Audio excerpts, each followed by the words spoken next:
الحمدللہ رب العالمین والصلاة والسلام علی رسولہ الکریم۔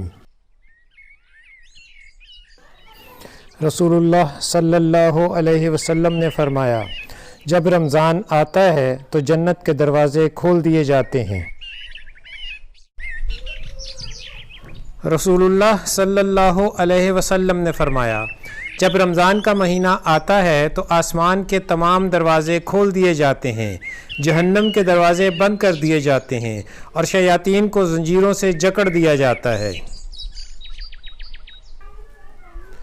رسول اللہ صلی اللہ علیہ وسلم نے رمضان کا ذکر کیا تو فرمایا، جب تک چاند نہ دیکھو روزہ شروع نہ کرو، اسی طرح جب تک چاند نہ دیکھ لو روزہ موقوف نہ کرو، اور اگر ابر چھا جائے تو 30 دن پورے کرو۔